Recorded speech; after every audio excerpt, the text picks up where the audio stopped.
Bishop Mark Rivituso is up next, but first some news. The big news, of course, this week, the U.S. Bishops' Conference was poised to set new accountability standards for its members in light of the sex abuse crisis swamping the church in America.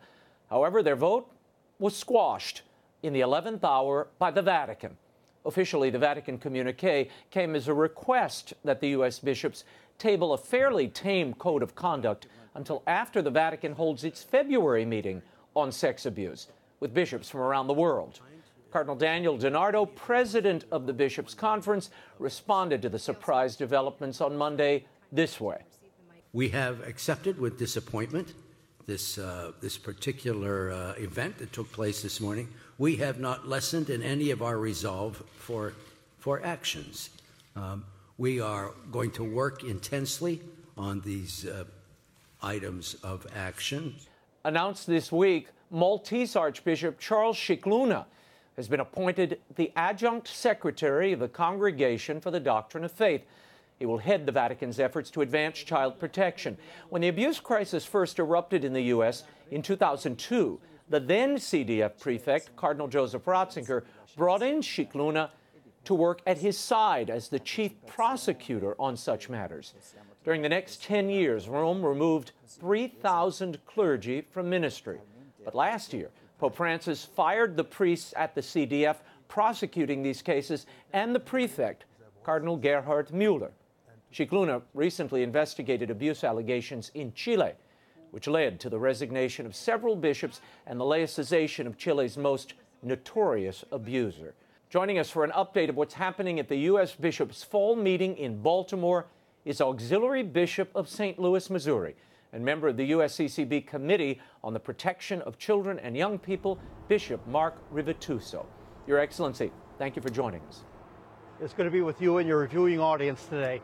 Now, Bishop, you and the bishops of Missouri issued a letter calling for decisive action at this bishops' conference, which I'm going to get to in a moment, the letter. But your reaction to Rome's decision to nix the votes on a code of conduct and basic reporting of offending bishops? Yes.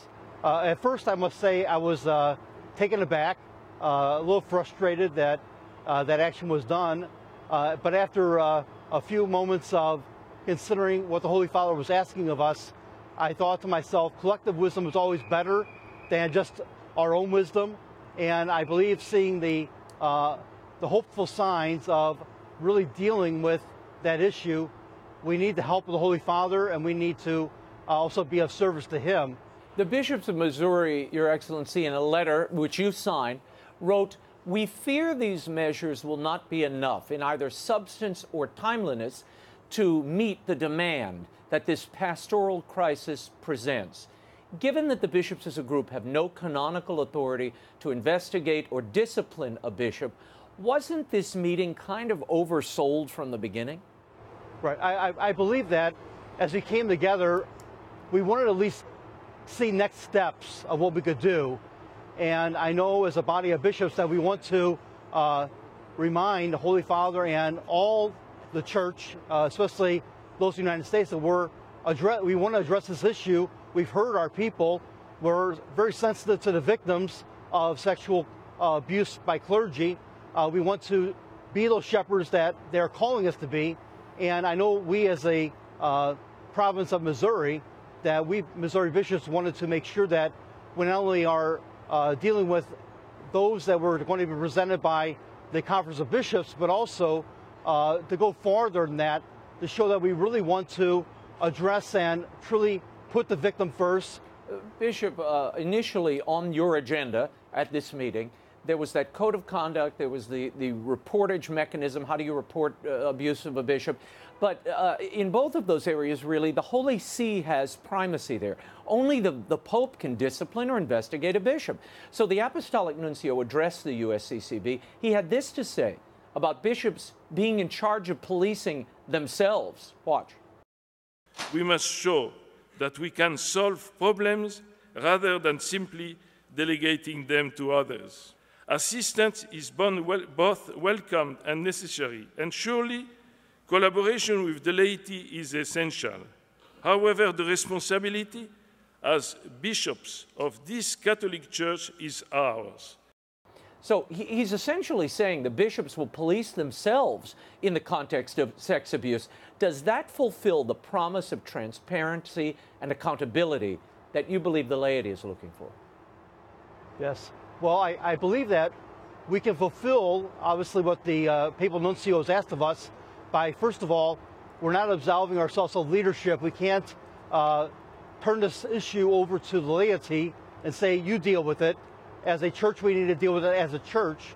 And as leaders of the church, as the shepherds, the successors of the apostles, we need to take the leadership role, and we need to engage our laity because they're experts in these various areas to help us in addressing the issue, helping us to address the healing that needs to be taken for victims. Bishop Rivituso, it's clear that the Holy See, and it seems your conference has now accepted the idea that there will not be an independent lay review board overseeing allegations of bishops' abuse. Am I reading that correctly?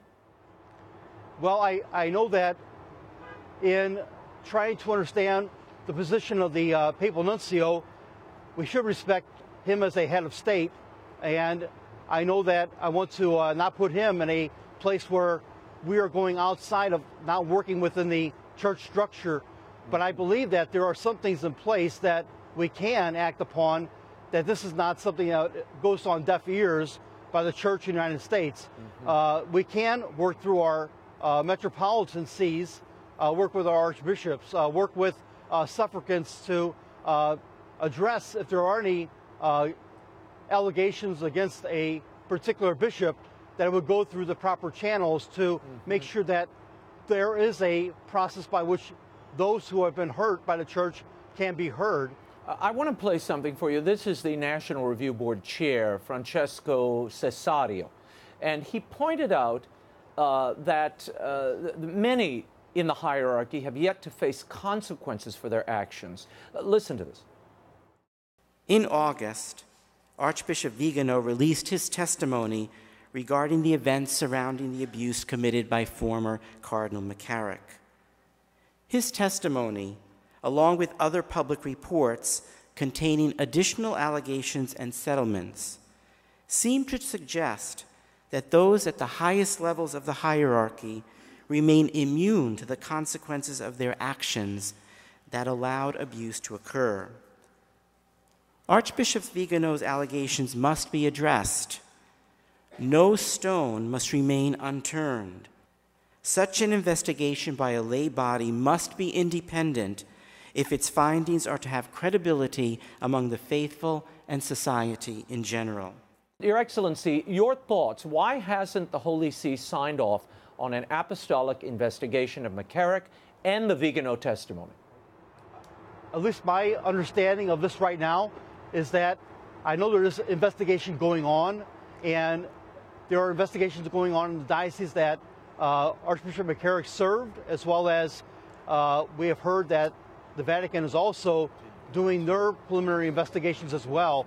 So I believe that in going forward, we have to work together with getting all that information of where the accountability needs to, where the rubber needs to hit the road, and address who has been accountable for not addressing the scandalous misconduct of Archbishop McCarrick, as well as those who need to be obviously dealt with through the Holy See. Yeah, Bishop, you and the bishops of Missouri are calling for, quote, the immediate acceptance of resignations from all hierarchs who voluntarily resign because of their complicit action or inaction in the Archbishop McCarrick scandal. Now, why have we seen no bishops come forward? And how do we advance here, given the intransigence coming from Rome on this issue? It seems like they just don't want to talk about it. Right. I really believe that at the heart of this is our credibility as bishops, that we need to show to the faithful that we are taking this seriously, that we are truly putting the victim first, that we want to be about the healing process, and we want to be about the church's mission of doing what's right and just and what the Lord asks of us as shepherds of his church. But how do you do that, Bishop? I believe that it's important to show that. How does that happen? Well, I really believe that, right, and I think that we need to, in the midst of our consensus of our meetings today, to come up with a statement to the Holy Father and to the Synod to show that this is what we are asking for greater accountability, as well as our own body of bishops, that we need to try to be more credible in the eyes of the faithful. Yeah, well, the question is how does that happen? And this is the frustration that, frankly, I'm feeling, the laity are feeling, right. And I know many of you are feeling as well, because right. You really can't do anything without yes. Roman involvement. That's the bottom line here. I want to play 2 bites for you. Perhaps we'll get further here. Right. These touch on potential ongoing abuse, not only of children, but of adults by bishops. Now, this is Bishop Daly and then Anita Raines, who's on your National Advisory Council. Listen. In discussions with lay people, very faithful lay people, who would not be on left or right as in ecclesiologies, wondered, did this come to be because we have certain bishops or priests who don't see anything wrong with anything consensual sex between adults? It might be they themselves were compromised. The NAC unanimously and strongly calls for an audit of U.S. seminaries to investigate possible patterns of abuse of power and predatory homosexual behavior. Your Excellency, is there an issue, and you're on this committee of child protection and abuse, is there an issue with abuse of power Sure. and predatory homosexual behavior in seminaries? You know, I really believe that in our own seminaries now, we have tremendous human formation, and I really believe that that issue is being addressed as well as others to make sure we're having priests who are healthy and holy, and we want to form the best priests possible. And I really believe the seminaries are addressing that issue. Would you support an audit, Bishop, of all the seminaries in the U.S. to make sure this predatory behavior isn't going on? Right. Well, I would support that. If obviously the accreditation boards for seminaries, they should have this as a component to make sure they're addressing. If it's a concern of the faithful, I want to make sure the faithful are assured that we are addressing all concerns, that they are best formed, and we want them to be the best priest. Bishop Cordileone pointed out how important it is to listen to experts on these matters, and how he recently featured listening sessions in his diocese, and he was made aware of a study. Listen. I'm sure you're all aware of the study by Father Paul Sullins that got a lot of attention recently, where he found a near 100% of correlation between an increase of homosexual clergy and an increase in sex abuse of minors. I think the worst thing we could do is discredit this study so we don't have to deal with it, or ignore or deny this reality altogether. We don't know why there's a correlation between an increased rate of homosexual clergy and an increased rate of sexual abuse of minors. So this study would simply take the causes and context study to a deeper level. And this is something we can do now. We didn't need anyone's authorization to commission that study, and we don't need anyone's authorization to commission this one. Cordileone's intervention was met with applause. Would you support that, and were you surprised by the finding of this report he cited? Well, I will say that I really believe if there is a correlation, obviously if these studies are showing that, we need to address it. That's why I said before about the formation not only of our seminaries, but also that we have the integrity as priests and bishops to live this out as well, that we're witnessing as well as teaching what the church is asking of us for greater Christian morals to be lived in the lives of all of us as well as the faithful. There's been a real cry from the laity, I don't have to tell you, throughout the church, even many bishops, not to remain silent on this issue. I want to play what Bishop Vann of Orange County had to say, and he really is taking this quite personally. Listen. I came from a diocese that was damaged, greatly damaged, for 16 years and beyond by the predatory behavior of the diocesan bishop. I lived through that. So did my mom and dad. Nobody knew what to do. Their cries seemed to go unheard, and that woundedness and the evil that came from that persists to this day. So it's very personal for me.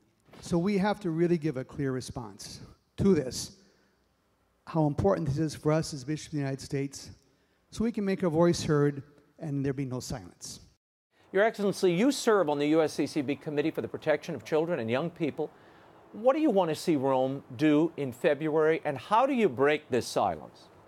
We're dealing with people who are broken, who are hurt, who have been betrayed by the church, and wounded in a relationship with God because of ministers who broke their sacred trust and who they were called to be for those minors, Christ himself. And I know that we do not want to silence healing that needs to take place. And I really believe that what I'm hoping for in February is that we're coming together as a church saying that we want to be Christ in the church. We want to be Christ for those who are hurting, those who are suffering, those who are afflicted. And we can't have the silence. The silence has not served any purpose at all. We have to be people who have a voice, and we have to be people who bring a greater awareness of this issue because it goes beyond the church to society itself. Your Excellency, I can't recall anywhere in the Scriptures Christ acting so slowly or being so silent in the face of hurting and grave evil like this. I mean, the fact that McCarrick remains an archbishop today, he's still exercising functions as a priest, is pretty astounding. I mean, that astounds me, just as a member of the laity. Any worries that by February, and then I'll let you go, any worries that by February moral credibility will be lost by waiting this length of time, 7 months, 8 months, 9 months since this PA report came out, and that by that time, in February, the AG reports will start landing and swamp whatever Rome does? I know one thing. When we heard about the postponing of votes regarding this matter, we had to remember that even though we are faithful and respectful to Holy Father, we will indeed enter into that synod with wanting to listen to him as well as enter into dialogue with the other representatives of the Episcopal conferences. But we said to ourselves, we cannot stand still on this. We can't be halted in our efforts what Jesus has asked of us. And when we go back to our diocese, I want to be held accountable and transparent to our own faithful that we're entrusted to serve with Christ's pastoral care, and we need to have our own next steps. Very good. Bishop Mark Rivituso, thanks for your time, and we share your hope that something good will come from February. Thank you.